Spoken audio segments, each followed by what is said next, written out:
여러분 안녕하십니까? 뉴스가 있는 저녁 변상욱입니다. 안녕하십니까, 안보라입니다. 오늘 제가 꼽은 뉴스는요, 헤어진 남자친구에게 괴롭힘을 당하다가 결국 희생된 사건입니다. 예, 그걸 흔히 데이트 폭력이라고 부르긴 합니다만 네. 이 표현은 마치 연애 중에 사소한 다툼처럼 들릴 수 있어서 좀 부적절하죠. 네, 예. 뭐 사적인 문제가 아니라 사회의 구조적인 폭력입니다. 사랑도 아니고요, 데이트도 아닌 친밀한 파트너에 대한 일방적인 폭력이 아닐까 싶습니다. 네, 전문가와 함께 자세히 짚어보겠습니다. 저는 내일 한미 국방장관이 만나서 어떤 얘기를 할지 그게 관심입니다. 그렇군요. 잠시 후에 왕선택 통일외교 전문기자가 출연해서 심층 분석할 예정입니다. 오늘 뉴이저도 여러분의 참여로 만들어집니다. 샵 0945번의 유료 문자, 유튜브, 팟빵 댓글과 함께하겠습니다. 네, 첫 소식은 일본으로 가보겠습니다. 네. 오늘 일본이 한국에 대한 반도체 소재 수출 규제를 단행한 지 한 달여 만에 처음으로 수출 허가 결정을 내렸습니다. 네, 규제 품목 가운데 단 한 건만 허가했는데요. 많은 의미가 내포되어 있습니다. 황보선 기자가 분석했습니다. 일본 경제산업성이 뜻밖의 수출 허가를 냈습니다. 그런데 딱 한 건입니다. 지난달 초 1차 수출 규제 품목으로 지정했던 반도체와 디스플레이 제조에 쓰이는 소재 3개 품목 가운데 반도체 기판에 바르는 감광액 포토레지스트입니다. 신청 내용을 조사한 결과 이 품목은 군사 전용에 우려가 없다고 판단했다는 게 허가 이유입니다. 정치적 보복을 위한 수출 규제 조치가 아니고 세계무역기구 WTO의 규칙에도 어긋나지 않는다는 억지 논리를 펴기 위한 포석으로 보입니다. 실제로 세코 히로시게 경제산업상은 수출 금지가 아니라는 점을 한국 측이 잘 이해해주면 좋겠다고 말했습니다. 일본 정부의 대변인 역할을 하는 관방장관도 같은 주장을 폈습니다. 本件については繰り返し説明している通り、禁輸措置ではなく、正当な取引については恣意的な運用をせず、許可を出していることを示したものであるというふうに承知しています。 하지만 허가 시점이 매우 이르다는 점을 주목해야 합니다.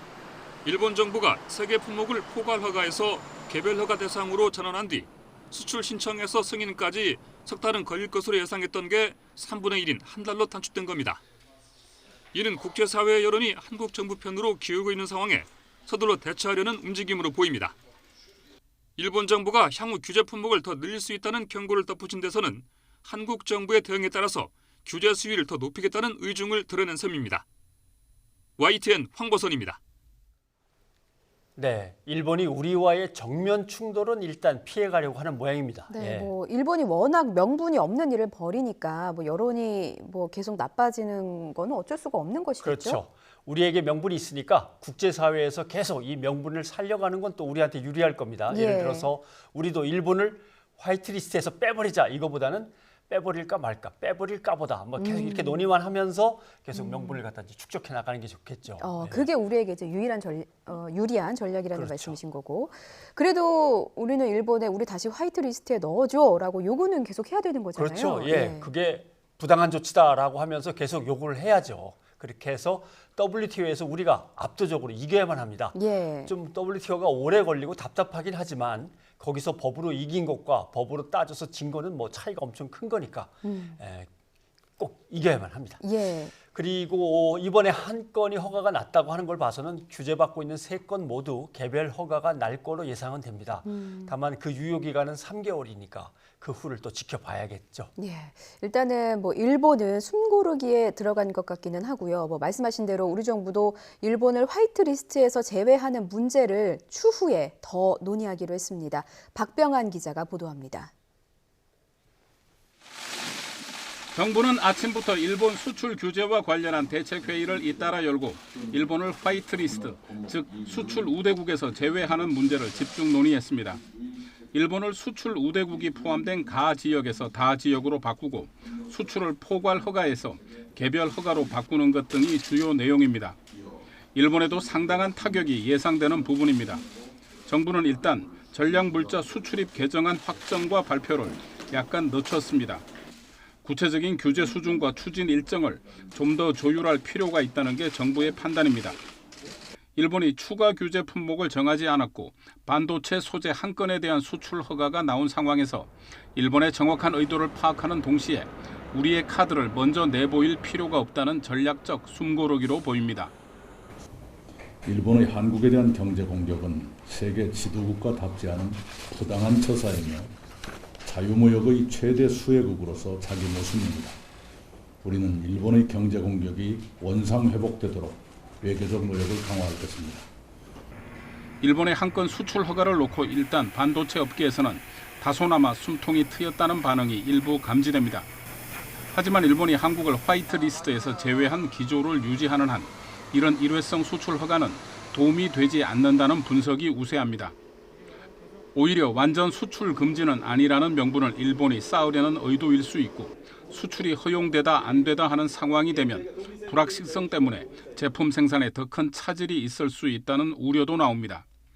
산업부 관계자도 일본의 포토레지스트 수출 허가가 특별한 움직임은 아니라고 평가하면서 일본은 그들의 일정대로 가는 것이고 우리는 우리 일정대로 갈 예정이라고 말했습니다.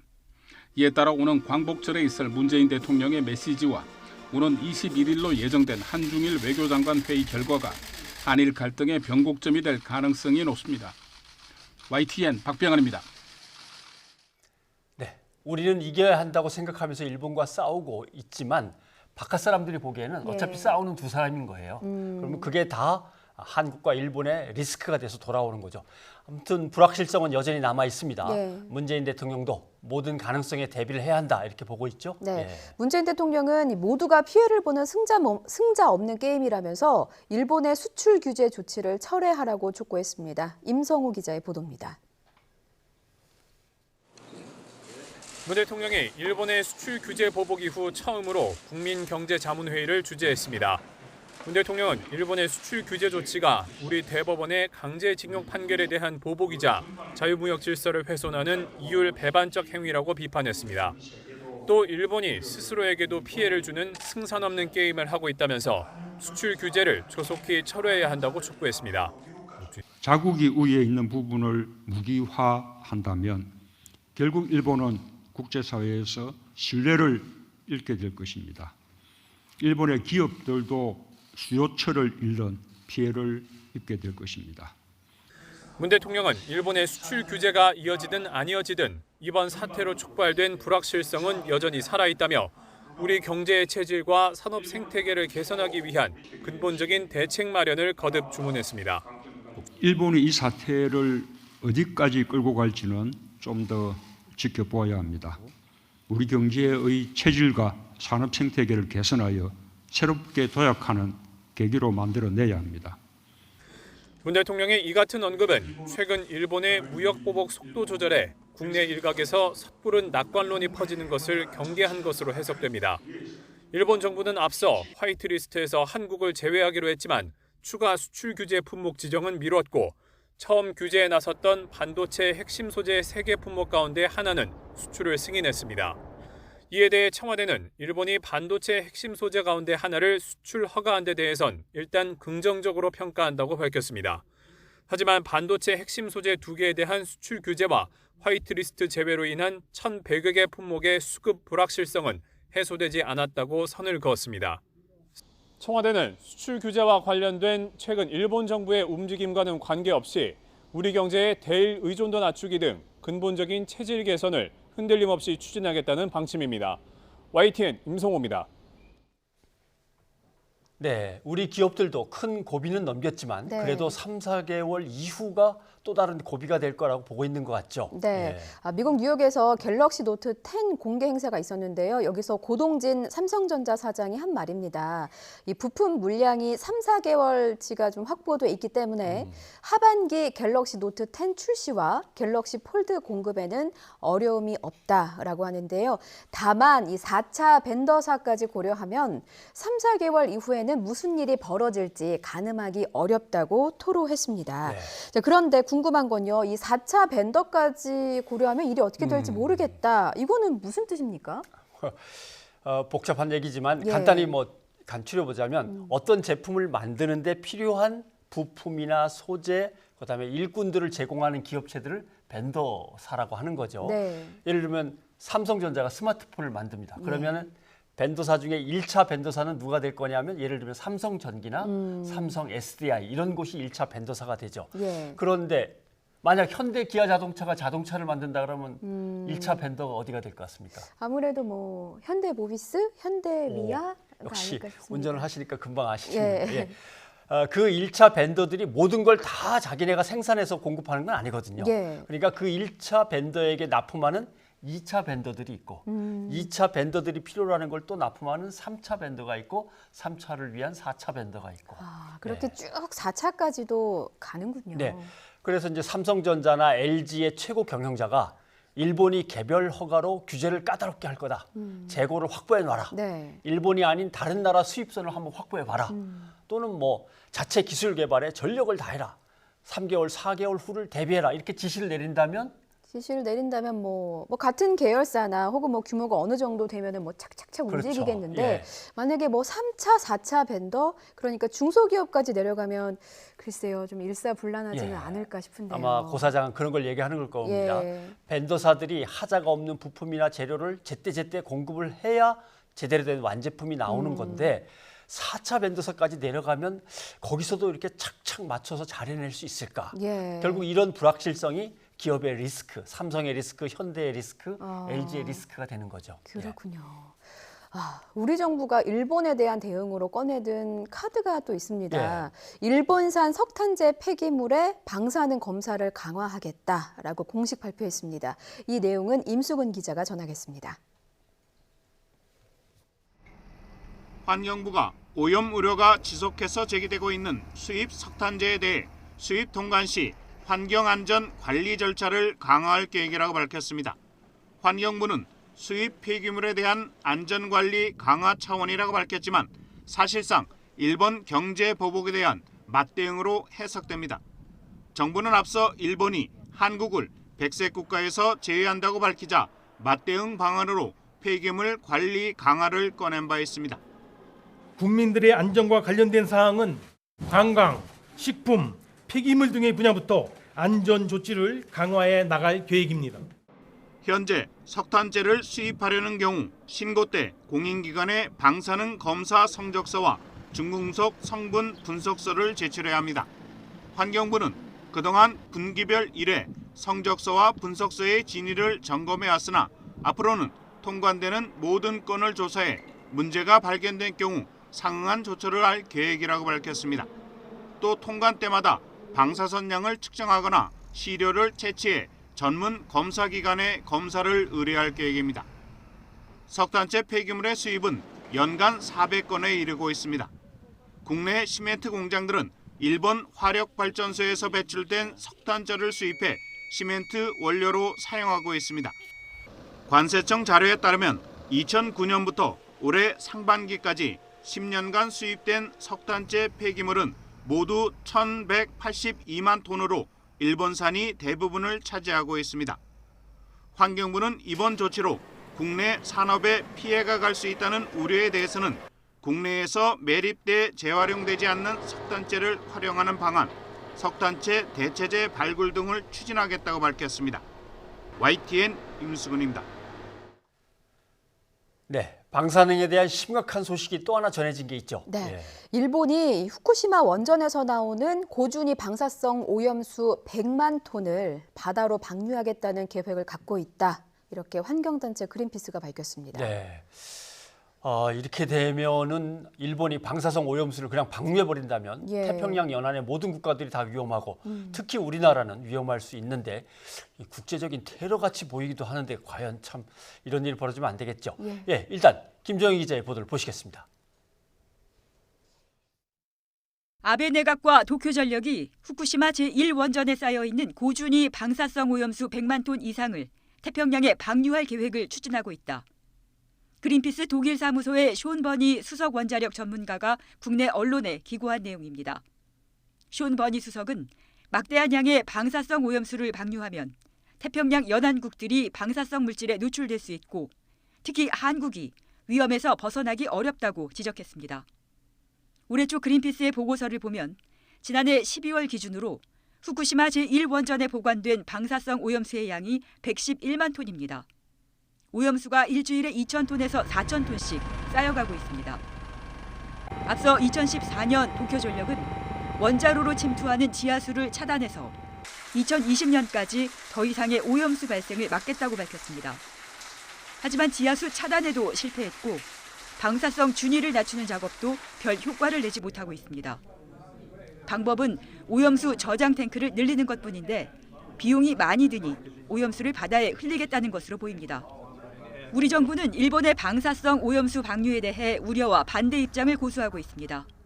오염수를 바다에 방출하면 해양 환경과 수산물 안전에 중대한 영향을 미칠 것은 뻔합니다. 우리는 인접국가 정부로서 심각한 우려를 표명합니다. 일본 정부의 설명과 신중한 결정을 요망합니다. 해양수산부는 후쿠시마 원전 방사능 오염 사태가 인접국에 막대한 영향을 끼치는 만큼 오염 정도와 향후 계획 등 정확한 정보를 일본 정부에 요구하고 있는데 일본 정부는 응하지 않고 있습니다. 원자력안전위원회는 상황을 면밀하게 예의주시하고 있으며 일본 정부가 오염수 방류를 결정하는 즉시 국내 영향평가와 해수 모니터링 확대 등 필요 조치를 강화할 예정이라고 밝혔습니다.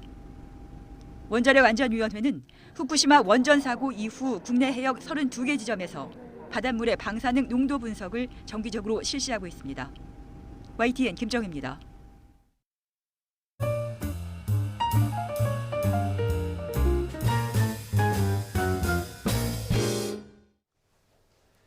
편성욱의 뉴스가 있는 저녁 함께하고 계십니다. 이번에는 미국 신임 국방장관의 방한 소식을 살펴보겠습니다. 네, 마크 에스퍼 장관 취임 이후의 첫 방한입니다. 내일 정경도 국방부 장관과 공식 회담을 갖는데요. 무슨 이야기가 오갈까요? 예, 뭐 난제가 수두룩합니다. 네. 일단 강정규 기자가 정리를 잘 했으니까요. 강 기자의 리포트를 먼저 보시죠. 이어서 왕선택 통일외교 전문 기자와 분석을 해보겠습니다. 미국 펜타곤의 주인이 바뀐 뒤 처음 마주 앉는 한미양 측. 먼저 후반기 연합연습의 명칭과 구체적인 일정을 확정할 방침입니다. 자연스레 전시작전권 전환 문제나 북한의 미사일 발사 등에 대한 논의도 이루어질 전망입니다.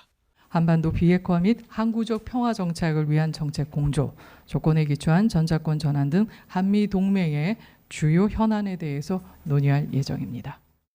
체결 3년 만에 존폐의 기로에 놓인 한일 군사정보협정 연장 여부도 주요 의제입니다.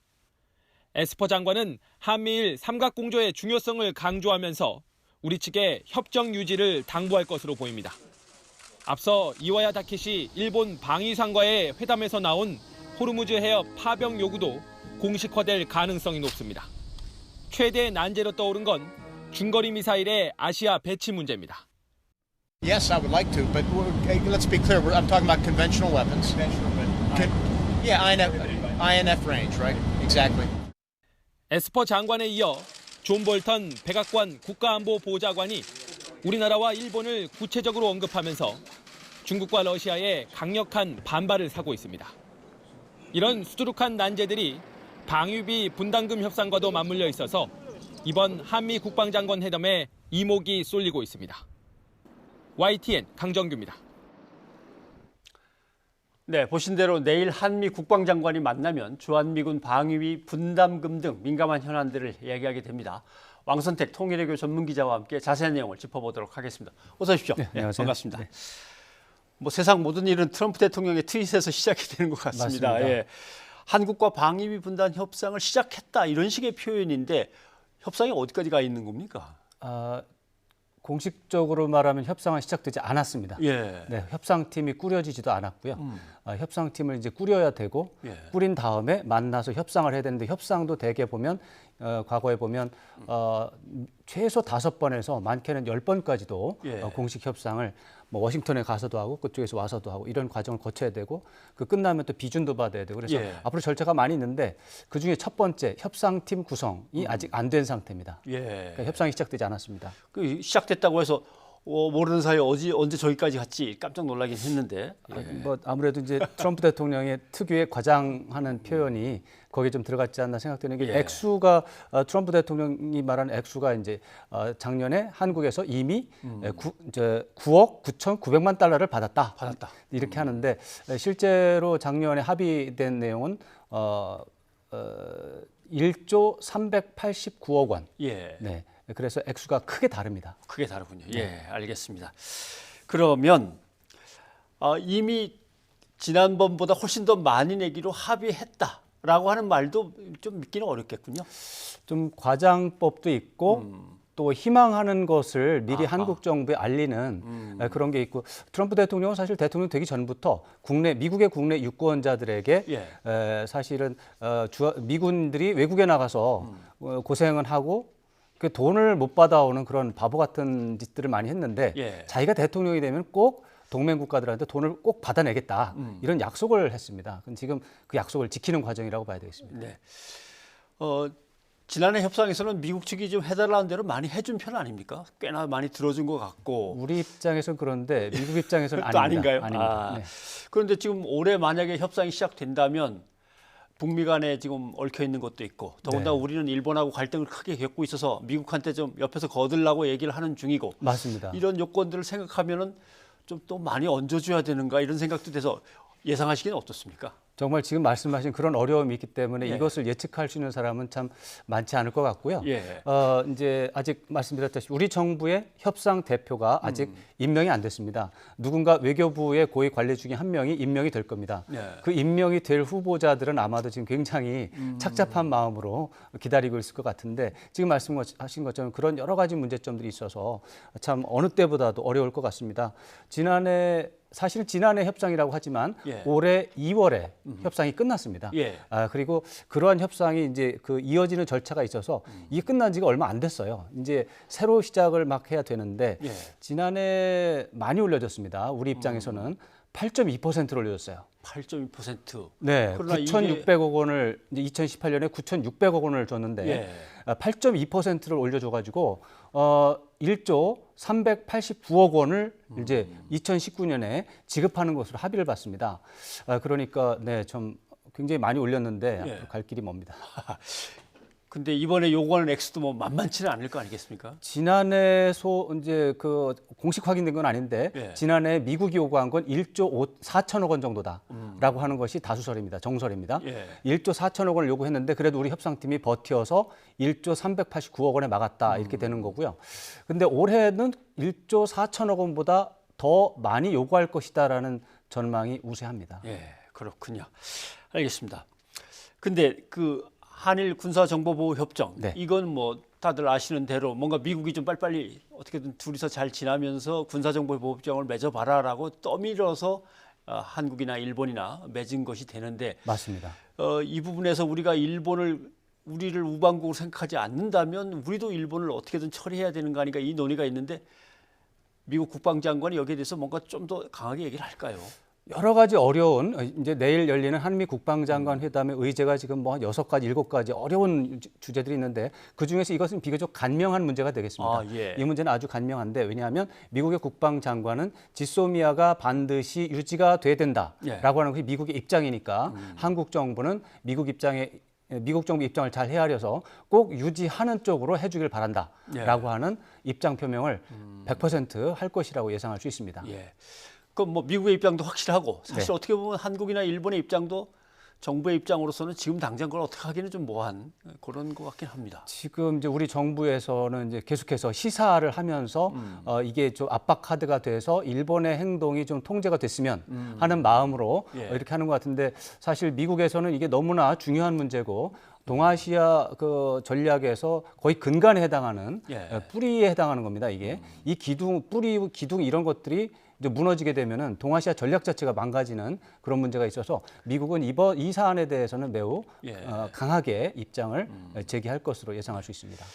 지금 동아시아 전략 얘기가 이제 나왔으니까 좀 간명하지 않은 복잡한 문제를 여쭤본다면 미국이 중단거리 미사일 협정에서 빠져나오면서 아시아에다 우리 미사일을 좀 배치를 해야겠다 이 얘기가 나왔고 그 대상 국가 중에 이제 한국이 덜컥 들어가 버렸습니다. 이 부분에 대해서도 협의가 뭔가 이루어질까요? 네, 중거리 그게 이제 INF인데요. Intermediate 이제 Range Nuclear Forces 이제 트로티. 예. 그래가지고 이게 중거리 미사일 핵전력 폐기 협정 예. 이런 내용입니다. 그래서 중거리 미사일에 해당하는 건데 이제 중거리 미사일을 이제 러시아하고 이제 다 폐기하기로 1987년에 조약을 맺은 겁니다. 그렇죠. 그거를 이제 올해 며칠 전에 폐기가 됐습니다. 이제 완전히 없어졌습니다. 예. 그 조약이 없어져가지고 이제 미국은 그동안 이거 중거리 핵전력 협정 때문에 중국이 사실은 이제 중거리 미사일을 많이 만들고 있음에도 불구하고 예. 미국은 중거리 미사일에 대해서 대응하지 못했습니다. 그 와중에 또 러시아하고 둘이 이 중거리 협정에 대한 이행을 하고 있었는데 미국의 주장에 따르면 러시아도 중거리 미사일 협정 이것을 어겼다는 겁니다. 안 지키더라. 네, 정작 협정을 해서 미국은 지키는데 러시아는 안 지키고 그 사이에 중국은 멤버가 아니니까 마음껏 미사일을 만들고 이런 상황은 좋지 않다 해서 이제 이번에 폐기를 하게 된 거고요. 그런 상황 속에서 지금 중국이 중거리 미사일을 만들지 않도록 또는 중국의 중거리 미사일의 위협에 어떻게 보면 이제 카운터 대응할 수 있는 미사일을 배치하는 것이 미국의 목표가 되겠습니다. 예. 그런데 중국의 문제는 또 뭐냐면 파키스탄하고 인도하고 경쟁 때문에 중거리 미사일을 만드는 거거든요. 네. 근데 미국에서는 또 중거리 미사일 때문에 또 스트레스가 있고 이런 이제 아주 미묘한 문제가 있습니다. 하하. 그러니까 미국은 더 이상 만들지 말자는 쪽으로 몰고 가고 싶어져라는 건지 아니면 그냥 우리도 견제하겠다고 압박을 하면서 위협하려고 하는 것인지 조금 애매할 때가 있습니다. 맞습니다. 지금 예. 말씀하신 게 아주 핵심적인 포인트가 되겠습니다. 이제 1987년에 중거리 핵전력 폐기 협정을 맺을 때는 중국은 중요한 국제사회 행위자가 아니었습니다. 예. 그렇기 때문에 중거리 미사일도 별로 많지 않았기 때문에 큰 문제가 안 돼서 러시아하고 소련과 미국하고 둘만 합의를 하면 이거 뭐 문제가 없었는데요. 예, 해결될 수 있는 문제인 것 같군요. 그때 그 협정을 통해서 폐기된 미사일이 2,600개 정도 됩니다. 맞네요. 네, 엄청 많습니다. 이제 소련 쪽에서 1,800개 정도 이제 폐기를 했고, 예. 또 미국 쪽에서 800개 정도 폐기를 했습니다. 이제 그런 상태인데 그때는 중국은 문제가 안 됐었는데 예. 지금은 엄청난 문제가 되고 있다라는 게 미국의 판단이라서 이제 그거를 이제 중국을 이 INF 협정에 끌어들여서 중국도 거기에 해당 사항이 있게 하고 싶지만 중국이 처음에 약속한 적이 없으니까 들어올 리가 없죠. 그래서 다자간으로 자꾸 얘기를 하려고 했는데 그게 잘 안 돼가지고 그렇다면 완전히 판을 깨버리고 다시 없는 상태에서 새로 이제 이렇게 얘기가 되다 보면 미국, 러시아, 중국이 포함된 또 인도와 파키스탄까지 포함된 그런 중거리 미사일 축소 협정을 맺을 수 있지 않을까 이런 목표가 아마도 염두에 있는 상태에서 지금 INF를 탈퇴한 것으로 이제 해석을 할 수가 있습니다. 일단 중국은 그럼 놓습니까? 거기에 대해서?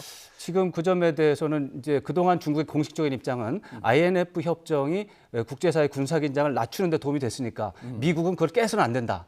계속 거기 INF 협정을 지켜라 하는 것이 중국의 입장이었습니다. 당연히 좋죠. 중국은 거기 가입되지 않으니까. 뭐 기울어진 운동장에서 유리한 쪽에 서 있으니까. 중국은 거기에 그 협정에 의해서 미사일을 뭐 오히려 좋은 거죠. 그게 있으면 러시아하고 미국은 못 만드는데 중국은 계속 만들 수 있으니까요.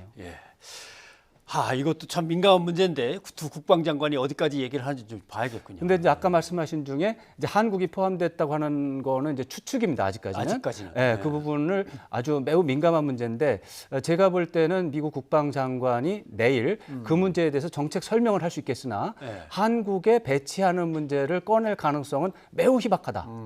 과거의 사례도 있고 최근에 워싱턴의 한 소식통의 전언에 따르면 미국은 한국에 배치할 의사가 없다라는 점을 이미 통보했다라는 그런 보도도 있는데 제가 볼 때는 사드 때 이제 그때 어떤 문제가 있었냐면은 사드를 배치하려고 하니까 중국에서 저것은 중국을 겨냥한 그런 군사 시설이다. 저 절대로 안 된다 하니까 미국 쪽에서 아니다. 이 사드는 중국을 겨냥하는 게 전혀 없고 중국의 어떤 군사 안보에 전혀 해이가 없으니까 상관하지 마라라고 설명을 했을 때 기본적인 전제는 미국이 중국을 상대로 한 위협을 높이지 않는다라고 하는 것이 상호 전제돼 있었습니다. 근데 중거리 미사일은 공격용입니다. 중거리 미사일은 공격용, 선제 타격용이기 때문에 이것이 가져오는 중국의 반발이 어느 정도라는 것은 예상 가능하기 때문에 미국도 그런 요구는 하지 않을 것이다 예상할 수 있습니다. 우리가 사드 때문에 얼마나 곤욕을 치는지 옆에서 봤으니까. 네, 맞습니다. 사드 파문 때보다 적어도 10배 이상의 무시무시한 반발이 예상이 됩니다. 네, 알겠습니다. 근데 또 우리를 콕 집어서 얘기하는 게 하나 있습니다. 호르무즈 해협에 네, 그렇습니다. 방어에 있어서 한국이 좀 참여를 하고 분담금도 넉넉히 내라라고 하는 요구인데 이거는 좀 분명히 하지 않을까요? 근데 마크 에스퍼 장관은 이제 지난달 24일에 취임이 됐고요. 예. 마크 에스퍼 장관이 직접 얘기한 게 아니고 지금 방금 하신 그 말씀은 마이크 폼페이오 장관이 이틀 전에 다른 기회에 얘기를 했습니다. 그때 이제 어떻게 말을 했냐면은 일본이나 한국처럼 호르무즈 해협에 경제적 이익이 걸려 있는 나라들이 그런 나라들이 자체 이익을 지키는 방식으로 참여를 한다면 그것은 아주 중요한 일이 될 것이다. 이렇게 말을 했습니다. 이 말은 어떻게 보면 콕 집어서 이제 압박을 한 것 같기도 하고 아니면은 좀 참여를 했으면 하는 마음을 아주 강하게 표현한 것 같기도 하고 그래서 아직까지 해석이 좀 어렵고요. 다만 이제 주무장관이 국방장관이 내일 와서 어떻게 할지는 봐야 되겠는데 이미 이제 국무장관이 그 정도로 간접적인 시사를 했다면 국방장관은 적어도 자기들이 지금 이제 호르무즈 해협 호위 연합체라고 하는 그런 이제 조직을 하는 거거든요. 그것에 대한 구상을 정확하게 설명을 하고 설명하고 한국의 참여 가능성에 대해서 검토를 해달라. 이 정도까지는 해줄 수가 있겠습니다만 지금 제가 말씀드린 것처럼 마이크 폼페이오 장관의 말 속에 해답이 어느 정도 들어 있습니다. 일본이나 한국 같은 나라가 자체의 경제 이익을 보호하는 방식으로 참여를 한다면 좋겠다라는 것이 미국의 굉장히 중요한 입장이기 때문에 그거는 사실 우리 정부도 호르무즈 해협에서 우리 선박의 보호가 필요하다라는 입장은 또 견지하고 있습니다. 분명하고. 분명히 사실은 누가 봐도 그거는 있기 때문에 다만 이제 거기 참여를 하면 이란하고 전쟁이 날 수가 있습니다. 네, 거기에 이제 중대한 문제가 있고 또 이거 이제 해외 파병 문제는 국회 동의 이제 비준 사안이기 때문에 이제 국회에서 또 우리 여당에서 이거를 어떻게 할지 지금 진보 정당 입장에서 이것을 찬성하기가 어려운 부분이 있기 때문에 그리고 야당이 또 반대할 가능성도 있고 이런 차원에서 국회 동의를 받지 않으려면 이제 그게 이제 문제가 되고 않으려면 청해부대가 이제 근처에 있으니까. 청해부대를 좀 돌려서 임무 부여를 하면 좋겠는데 너무 멀어요 또 이게.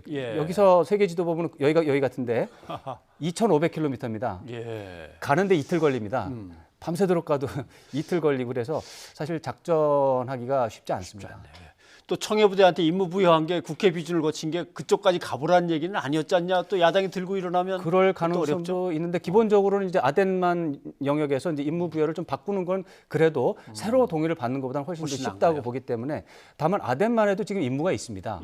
아덴만에도 임무가 있는데 두 가지를 2,500km 떨어진 곳을 왔다 갔다 하면서 임무를 하는 것은 사실상 그 부대원들에게 너무나 많은 피로도를 가중시키는 것이기 때문에 그것도 사실 현실적으로는 좋은 방안은 아니다 이렇게 볼 수 있습니다. 알겠습니다. 오늘 여기까지 들어야 될 것 같습니다. 황 기자님 고맙습니다. 네, 고맙습니다. 이번에는 개각 소식입니다. 문재인 대통령이 내일 최대 7명에 이르는 중폭 수준의 개각을 단행할 예정입니다. 네, 법무부 장관에는 예상대로 조국 전 수석이 사실상 내정됐고요. 지금 관심인 건 과기부 장관인 것 같습니다. 유임 가능성이 컸는데 교체 가능성이 갑자기 또 커진다는 얘기가 나오네요. 누가 하마평에 올랐는지 신호 기자가 전해드립니다. 문재인 대통령이 내일 중폭 수준의 개각을 단행할 것으로 보입니다. 법무부 장관에는 조국 전 청와대 민정수석이 내정된 것으로 알려졌습니다. 유임 가능성이 높았던 유영민 과학기술정보통신부 장관 후임에는 반도체와 인공지능 분야 전문가인 최기영 서울대 공대 교수가 급부상했습니다. 총선 출마를 위해 교체되는 이계호 농림축산식품부 장관과 진선미 여성가족부 장관의 자리에는 김현수 전 농림식품부 차관과 홍미영 전 인천 부평구청장이 유력하게 거론됩니다. 교체 대상이었던 박능후 보건복지부 장관은 후임자로 거론됐던 김수현 전 청와대 정책실장이 총선 출마군으로 빠지면서 유임될 것으로 알려졌습니다. 사퇴 의사를 밝힌 이호성 방송통신위원장의 후임으로는 표완수 시사인 대표가 유력한 것으로 전해졌습니다. 금융위원장 후보로는 은성수 수출입은행장이, 공석인 공정거래위원장에는 조성욱 서울대 교수가 유력하게 거론됩니다. 청와대는 문정인 외교안보 특보를 새 주미대사로 발탁하기 위해 검증 작업을 벌였지만 본인의 고사로 이번 개각에는 포함되지 않았습니다. 이번 개각은 지난 3월 8일 개각 이후 154일 만이고 5명 이상을 동시에 교체하는 것은 현 정부 들어 세 번째입니다. 청와대는 9월 정기국회 전에 청문회를 거쳐 새 내각의 진용을 꾸린다는 목표를 가지고 있습니다. 올해 말에 이낙연 국무총리와 유은혜 교육부 총리, 김현미 국토부 장관, 강경화 외교부 장관까지 총선 자원을 총동원하는 추가 개각도 예상됩니다. YTN 신호입니다. 네, 오늘 이 만남 참 주목을 많이 받았습니다. 윤석열 검찰총장이 취임 인사차 자유한국당 황교안 대표를 찾았습니다. 두 사람의 인연을 좀 잠시 설명해 주신다면요. 한 2013년쯤부터 거슬러 올라가서 살펴보기 시작하면 서울중앙지검 국정원 댓글수사팀장이었던 윤석열 지금 총장, 그리고 당시 법무장관이 황교안 대표. 참 깊은 갈등을 겪었죠. 깊었죠. 세월이 흘러 이제는 각각 제1야당 대표와 검찰총장으로 만났습니다. 뭐 분위기야 당연히 어색하죠. 두 사람이 무슨 대화를 나누었는지는 직접 들어보시겠습니다.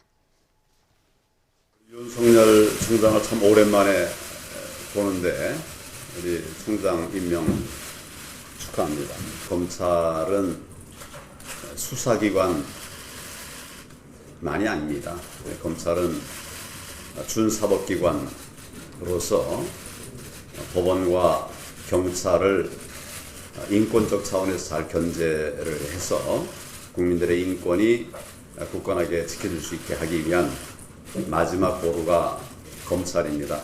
지금은 공당의 대표이시지만 저희 검찰의 대선배신 우리 대표님께서 그래도 검찰에 대해서 늘 깊은 관심을 가져주시고 이렇게 좋은 지적을 해주신 거에 대해서 깊이 감사드리고 지적해 주신 말씀은 저희가 검찰 업무를 처리하는데 아주 신중하게 이렇게 받아들여서 잘 반영을 하도록 그렇게 하겠습니다. 네, 기수 문화가 엄격한 사시, 사법연수원, 검찰, 선후배관이니까 되게 저럴 경우에는 그대 앞에만 서면 나는 왜 작아지는가 뭐 이렇게 돼야 되는데 윤 총장이 상당히 그래도 세게 나가는데요. 어색한 만남입니다. 네. 다음 소식 짚어보겠습니다. 민주평화당이 1년 반 만에 분당 열차를 탔나 봅니다. 뭐 예상된 수순이었다고 봅니다. 민주평화당 비당권파 모임, 흔히 대한정치연대라고 하죠. 결국 집단 탈당을 선언하면서 사실상 정계 개편 시동이 걸린 거로 봅니다. 총선을 앞두고 정치권 새 판짜기로 이어질지 관심입니다. 차정윤 기자입니다. 극심한 내분에 시달리던 민주평화당이 결국 분당의 길로 접어들었습니다. 지금의 평화당으로 내년 총선 승리는 어림없다며 비당권파 모임인 대한정치연대 소속 의원 10명이 오는 12일 탈당하겠다고 선언했습니다. 그러면서 내년 총선에서 중도층을 아우르는 제3지대 신당을 통해 돌풍을 일으키겠다고 강조했습니다. 당을 떠나게 두는 마음이 편치만은 않습니다. 그러나 제3지대 신당 창당이라는 2보 전진을 위한 1보 후퇴라고 애써서 생각을 해봅니다. 이에 대해 당권파는 제3지대 구축의 필요성에는 공감하지만 당장 당권을 내려놓으라는 탈당파의 주장은 명분이 없다고 즉각 반발했습니다. 유능하고 개혁적인 뉴 DJ를 즉각 발굴 영입할 것이다. 그리고 조기 공천을 통해 총선 승리를 최대한 지원할 것이다. 평화당 분당 사태는 손학규 대표 등 당권파와 호남계, 안철수, 유승민계로 나뉘어 자강론과 제3지대론, 보수 통합론을 놓고 극심하게 대립하고 있는 바른미래당에 영향을 미칠 수밖에 없습니다. 대한정치연대는 과거 한솥밥을 먹었던 바른미래당 호남계의 합류를 기대하는 눈치지만 바른미래당은 탈당파가 들어오는 흡수 쪽에 무게를 두고 있어 당장 통합이 이뤄지기보단 정기국회 이후 상황을 지켜볼 가능성이 커 보입니다. 과거 국민의당과 바른정당의 통합에 반발하며 평화당을 창당한 지 불과 1년 6개월 만에 다시 분당의 길로 접어들었지만 탈당파가 의미 있는 제3지대 구축에 성공할지는 여전히 미지수입니다. 지난 총선 당시 안철수라는 유력 대선 주자를 앞세워 제3정당인 국민의당이 녹색 돌풍을 일으켰지만 지금은 그런 구심점이 보이지 않고 지역 기반인 호남 지역 지지도가 여당의 확연히 밀리고 있다는 상황 때문입니다. 다만 이러한 불확실성 속에서 내년 총선까지 남은 시간 보수 대통합론과 맞물려 야권발 정계 개편이 어떤 결과를 낳을지 정치권이 촉각을 곤두세우는 분위기입니다. YTN 차정윤입니다. 네, 과연 정계 개편의 신호탄을 피어오를 곳이 바른미래당이냐 민주평화당이냐 뭐 이거겠네요. 네, 뭐 둘 다일 수도 있는데 어느 쪽이 먼저냐의 문제일 수도 있겠죠. 예. 결국 정계 개편의 진원지가 된다는 거는 결국 뭐라 그럴까요? 그만큼 힘이 약하고 좀 불안하다 이걸 의미하는 거죠. 예. 리얼미터 여론조사가 최근 건데 한번 결과를 보면서 얘기를 할까요? 예. 조사 결과를 보면 총선이 다가오고 있는데 정치적으로 살아남기 어려운 세력들이 눈에 싹 보이죠. 예, 정계 개편으로 판을 흔들어야만 활로가 생기는 겁니다. 예. 바른미래당 정당 지지율이 4 내지 5%에서 늘 머물고 있고 민주평화당도 뭐 2에서 3% 그 정도잖아요. 예. 그렇네요. 불안할수록 정계 개편을 기대하게 될 수밖에 없겠네요. 네. 사실 자유한국당도 상승세가 좀 꺾이고 지지율도 하락하는 중이어서 자꾸 다른 정당들에게 눈길을 주는 것 같기도 하고요. 그렇죠. 황교안 대표가 보수 통합을 선언하고 이어서 나경원 원내대표가 뭐라 그랬죠? 유승민 바른미래당 의원에게 손짓을 하면서 러브콜을 보냈다고 하죠. 그 다음으로 이제 또 하나의 문제는 정계 개편 얘기가 자꾸 나오는 것은 정체성이 뚜렷하지 않고 애매할수록 정계 개편에 얽혀들게 됩니다. 예. 정의당 같으면 지지층이 워낙 고정돼 있으니까 정계 개편 전혀 뭐 바람을 타지 않잖아요. 예, 그렇죠. 그래서 뭐 안철수계, 유승민계, 호남계 좀 다양한 계파가 존재하는 바른미래당에서 언제나 정계 개편 이야기가 오가는 것 같습니다. 네. 굳이 방법을 논한다면 첫째는 새로운 텐트를 치면 여기저기서 하나둘 모여들어서 새로운 커다란 당이 되는 방식이 있고 이것이 이제 호남의 제3지대 텐트에 민주평화당, 바른미래당, 탈당파 이렇게 모이는 구상이고요. 근데 문제는 텐트 주인을 누가 할 거냐에서 이제 좀 다투고 있는 겁니다. 그렇죠. 텐트 주인 자리를 놓고 기싸움이 벌어지는 와중에 정치권에서는 또 다른 다툼이 있습니다. 자유한국당 김재원 국회 예결위원장의 예산 민원 논란이 갈수록 커지고 있습니다. 네. 김 의원이 정부 예산에 최대한 반영하겠다며 한국당 의원들을 설득한 것이 드러나면서 정치권은 정파적 선거운동이라며 사퇴를 촉구하고 있습니다. 조은지 기자의 보도입니다. YTN이 확보한 김재원 예결위원장 명의의 민원 접수 공문입니다. 한국당 소속 의원들에게 관심 예산을 알려달라며 정부 예산안에 최대한 반영하겠다고 안내까지 했습니다. 나라살림은 다음 달 2일 정부가 국회에 내는 예산안을 뼈대로 각 상임위원회와 예결위원회를 거쳐 12월 2일 최종 확정됩니다. 정부 예산안에 반영하겠다는 김재원 위원장의 언급은 국회 제출 이전 단계, 그러니까 기획재정부의 예산 편성 단계에 개입하겠다는 의심을 살만합니다.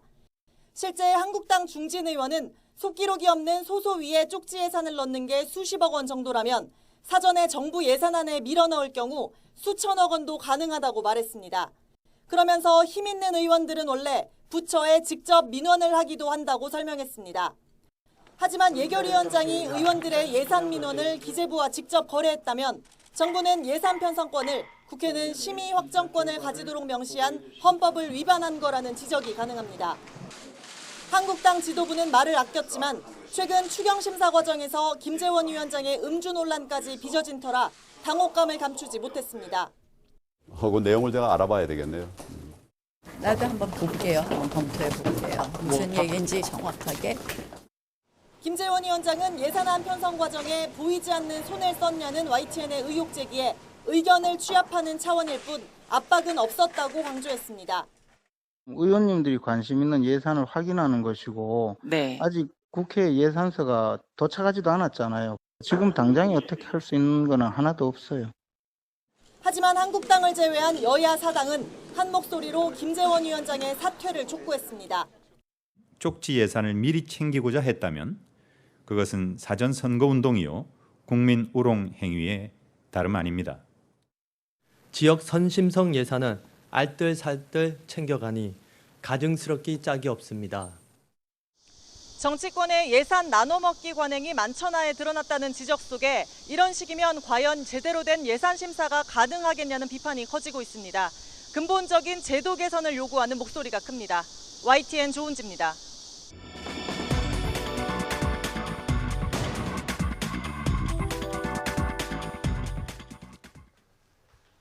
브리핑이 있는 저녁 시간입니다. 중요한 사건 사고 소식을 이현아 기자와 함께 짚어보겠습니다. 어서 오십시오. 안녕하십니까. 첫 소식은 오늘 하루 종일 인터넷을 뜨겁게 달궜던 기사. 방송에서 참 얘기가 난감한 거지만 네. 중학교 여교사와 남학생 간의 성관계에 대한 경찰 수사 결과가 나온 거죠. 예, 맞습니다. 이 사건은 지난 6월에 충북의 한 중학교 여교사 A씨가요. 자신이 근무하는 학교의 남학생 제자 B군과 성관계를 맺은 사건입니다. 경찰 수사 결과 무혐의 처분이 내려졌습니다. 현재 이 A 교사는요. 충북도교육청의 분리 조치에 따라서 학교에 출근하지 않은 상황입니다. 경찰이 무혐의 처분을 내린 이유가 제일 궁금합니다. 네, 경찰은요. 성관계 대상이 13세 미만일 경우는 이 형법상 미성년자 의제 강간죄를 적용할 수 있지만 이 사안은 해당하지 않는다라고 밝혔습니다. 또 강압이나 위력, 억압 등 강제력에 의한 성관계가 아닌 것으로 파악됐다고 덧붙여 설명을 했는데요. 경찰은 즉 A 교사와 B군이 합의에 의해 성관계를 가졌다고 판단한 것입니다. 이번 경찰 수사 무혐의 처분 결과에 대해서요. 인터넷에서는 믿을 수 없다, 윤리적 문제가 심각하다는 등의 내용이 활발하게 올라오고 있습니다.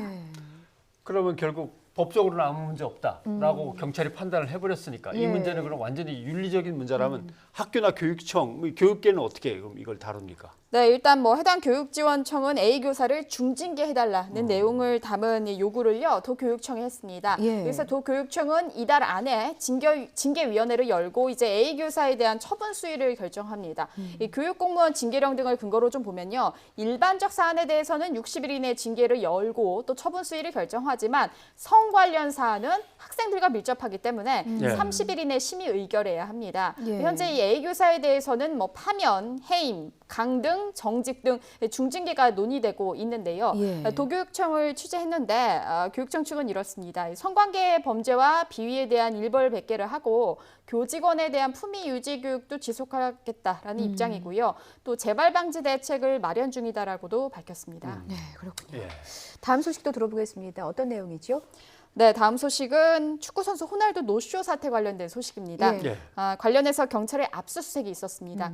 오늘 오전 10시부터 3시간 반 정도 진행이 됐었는데요. 압수수색 대상은 이 친선전을 주최한 더페스타 사무실과 서버 관리 업체 등 3곳입니다. 경찰은 압수수색을 통해서 박스 2개 분량의 압수품을 확보했는데요. 유벤투스 경기 계약 관련 서류 등이 포함된 것으로 파악이 됩니다.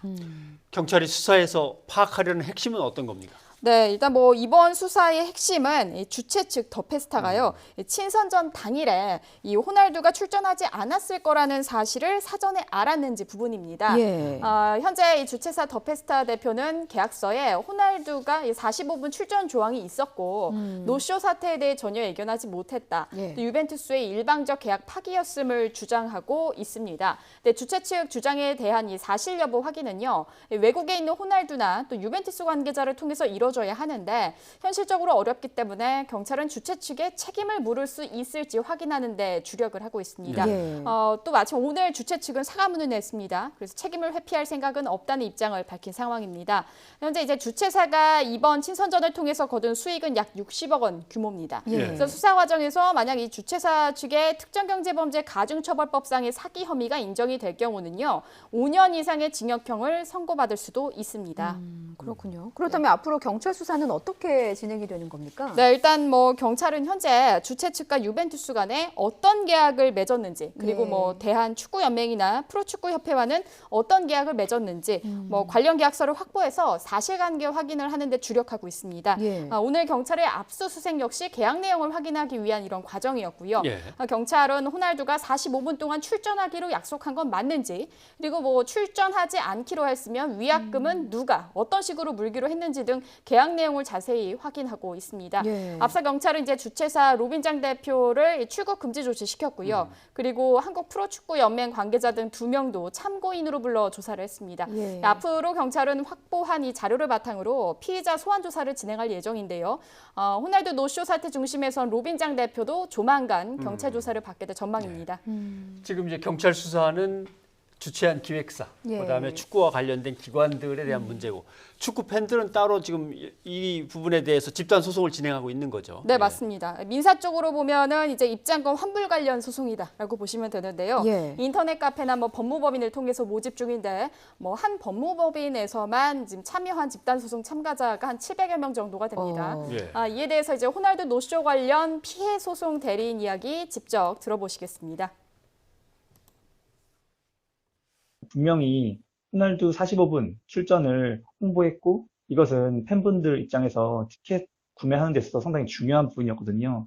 그런데 실제로 호날두가 출전하지 못했고 이거는 불완전 이행이기 때문에 아무리 몰랐다라고 하더라도 이 행사를 주최하고 홍보한 더 페스타 입장에서는 여기에 과실이 분명히 존재를 합니다. 네, 그래서 이제 원고로 참여한 신청자들의 의견이 공통적인 게 무엇이냐 보면요. 네. 호날두 경기를 보러 간 것인데 출전하지 않아서 실망감이 컸다. 예. 그리고 돌려받을 금액이 적다고 하더라도 주최 측의 책임을 반드시 묻겠다라는 것이 공통적인 입장입니다. 예. 관련 소식은 계속 취재해서 보도하겠습니다. 네. 이현아 기자 수고하셨습니다. 감사합니다.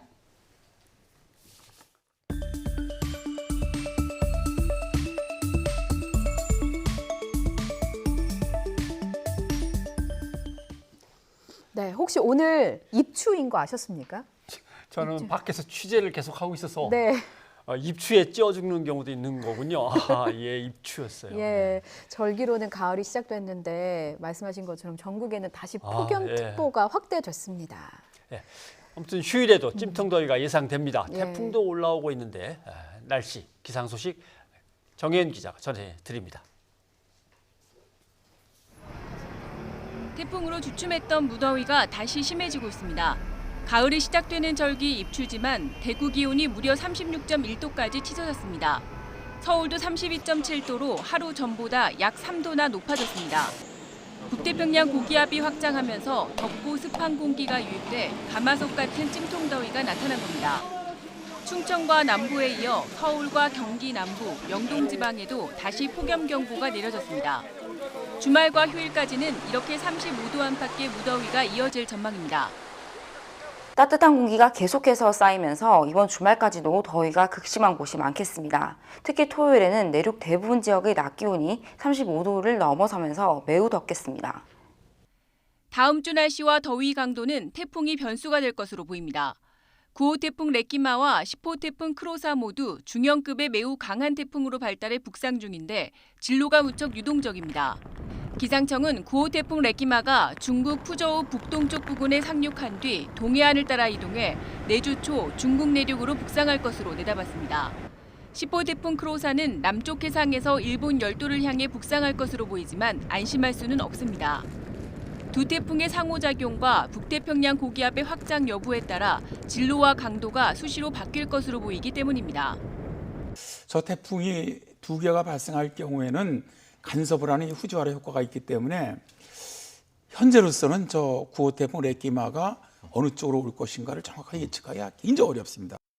기상청은 다음 주 초 전국에 비 예보를 발표했지만 태풍 움직임에 따라 날씨도 유동적이라며 기상 정보를 수시로 확인해달라고 당부했습니다.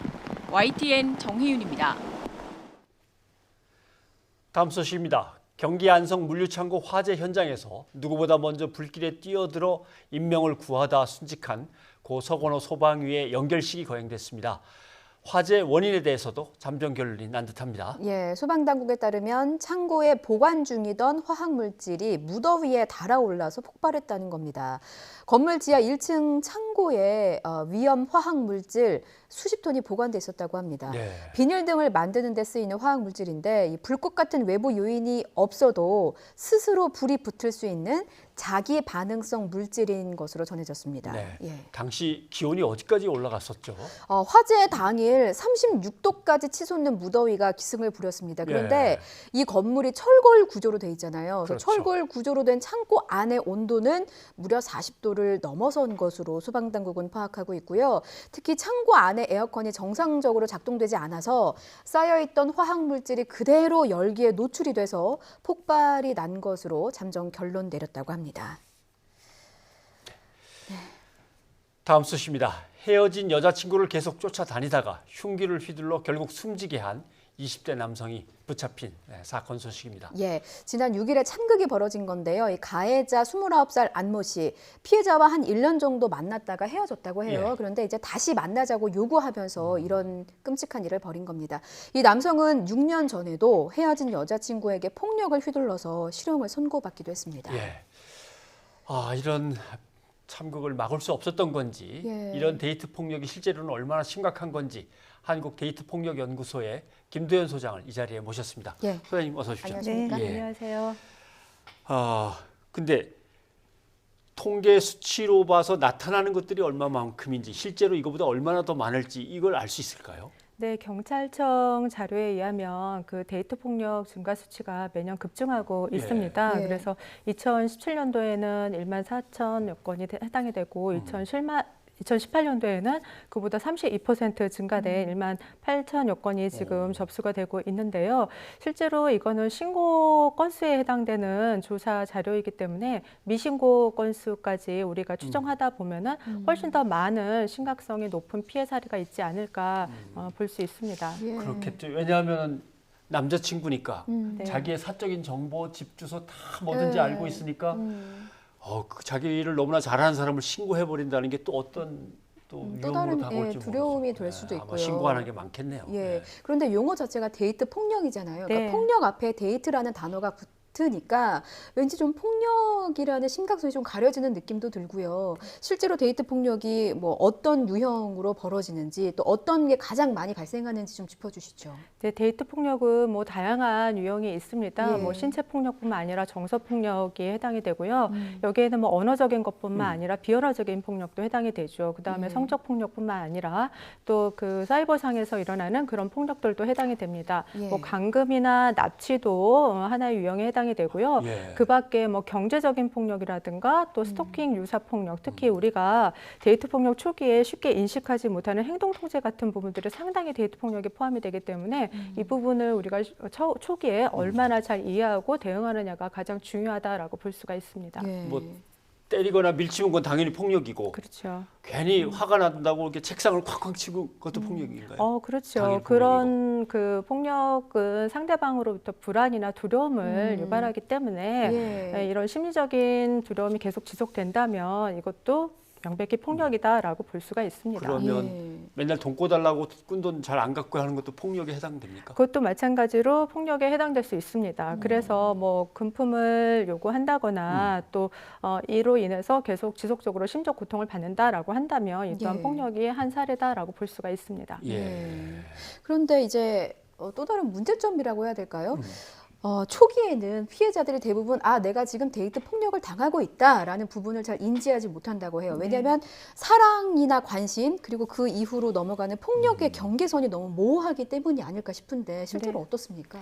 뭐 데이트 초기에는 뭐 옷차림을 간섭한다거나 아니면 위치 확인을 한다던가 아니면은 뭐 심지어는 상대방의 외모에 대해서 특정 짓는다거나 아니면 무시하는 발언을 한다거나 이런 부분도 상당히 많이 있죠. 그리고 SNS 상에서 사적인 내용을 올리거나 동의 없이 상대방을 언급하는 경우도 명백히 초기에 많이 일어나는 데이트 폭력 유형이다라고 볼 수가 있고요.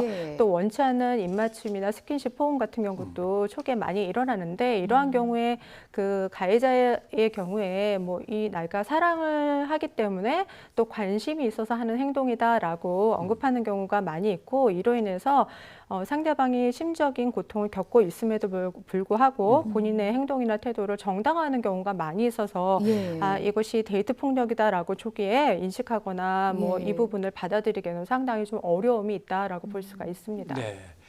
그동안은 데이트 폭력의 피해자들에게 어떻게든 일어서라, 자기를 자책하지 마라, 뭐 이런저런 이제 격려도 하고 연구를 많이 했습니다만 도대체 어떤 인간들이 이렇게 자꾸 이런 일을 저지르는가요? 가해자에 대한 연구도 계속 되고 있는 건가요? 네, 맞습니다. 가해자의 경우에는 우리가 성격 특성, 심리적 특성에 대한 연구들이 굉장히 많이 진행을 되고 있는데요. 뭐 경계성 성격 특성이 있거나 아니면은 불안정 애착이나 뭐 회피 애착을 가지고 있는 경우도 상당히 많이 있습니다. 또 그 폭력을 허용하는 인식이 높은 경우가 있어요. 뭐 상황이 심각할 경우 내 어떤 그 충동성이나 자기 욕구로 인해서 폭력만이 모든 것을 해결할 수 있지 않을까라고 하는 잘못된 왜곡된 신념을 가지고 있는 경우도 상당히 많이 있습니다. 또한 유년 시절에 부모와의 상호작용 과정에서 뭐 폭력을 목격한 경우라든가 아니면은 실제적인 학대 피해 경험이 있는 경우에도 상당히 그 가해자 요인으로 우리가 볼 수 있고요. 또 과거에 전과가 있거나 또 경제적 수준에 의해서 나타나는 경우들도 폭력 가해자의 유형의 어떤 심적 요인, 그다음에 환경적 요인이다라고 볼 수가 있습니다. 예,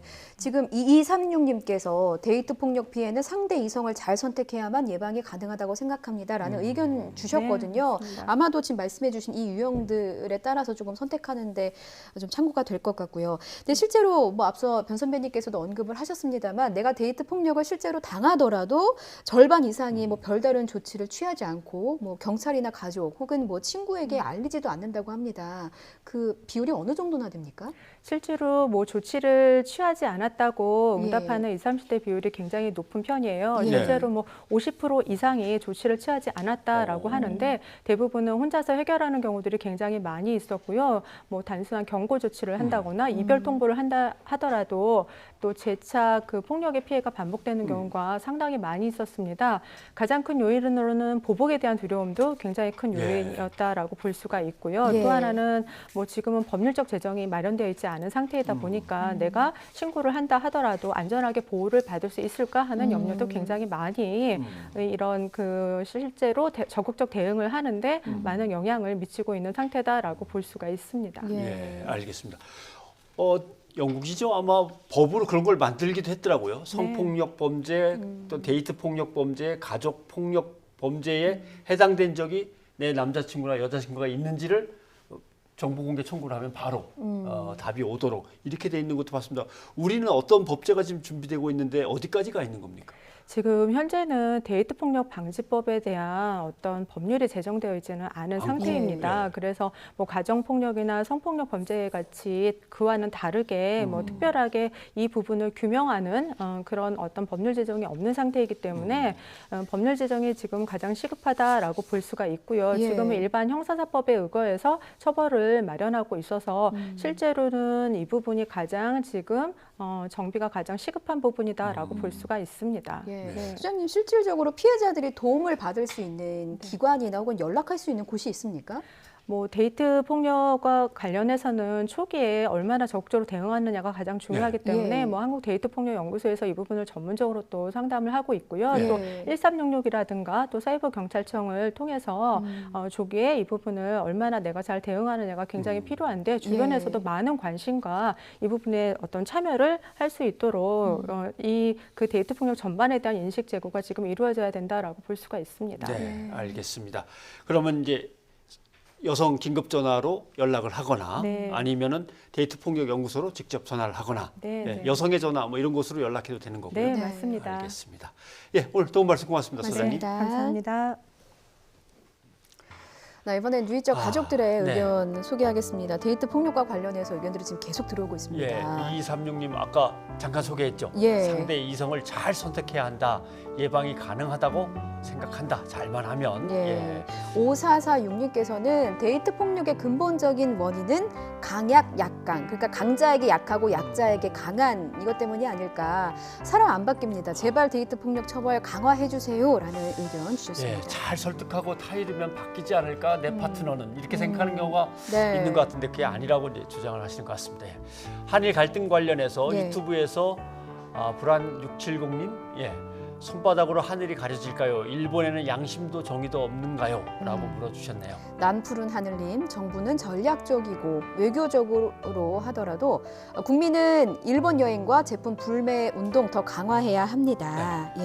그다음에 혹시 일본 분이신가요? 유튜브에서 시노자키라고 적혀 있는데 일본이 지금 우리와 싸우는 건 잘못한 과거 반성이 없어서인데 깔끔하게 반성하면 얼마나 좋겠습니까? 그러니까요. 성기종님께서는 아베는 대한의 어를 되살려주고 있다. 국민의 집단 이성이 아베를 제대로 훈계하고 있다. 라고 지적해 주셨습니다. 6209님. 정말 속을 알 수 없는 사람들입니다. 겉으로는 마음을 여는 척하지만 속은 검은 생각으로 가득 찬 사람들입니다. 이렇게 적어주셨네요. 9007님은 그린피스의 발표와 관련해서 의견 주셨습니다. 일본이 방사성 오염수 100톤을 바다로 방류하며 생선을 어떻게 먹습니까? 수많은 어부들과 수산업에 종사하시는 분들 정말 걱정입니다. 그렇습니다. 이구사님, 우리는 냉정한 눈으로 일본을 바라보고 감정을 추스려야 합니다. 그들이 우리의 협상 요구를 왜 거부하는지 깊이 고민해 봅니다. 라고 적어주셨습니다. 오늘도 국회를 향한 따끔한 충고 들어왔습니다. 난푸른 하늘님, 국회는 국민의 목소리를 전달하라고 있는 것입니다. 당리 당략에 의해 권력을 유지하기 위함이 아닙니다. 예. 감사합니다. 의견. 예.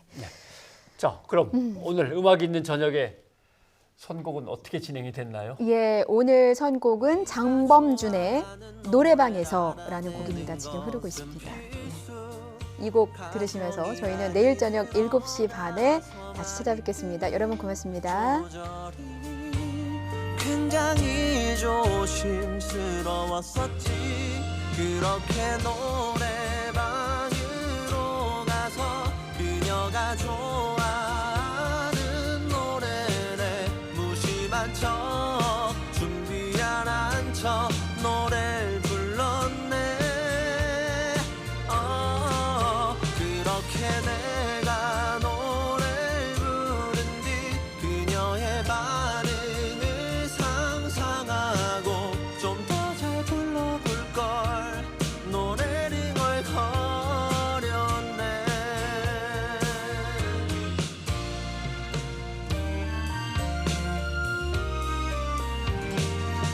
사랑 때문에 노래를 연습하는 건 자연의 이치.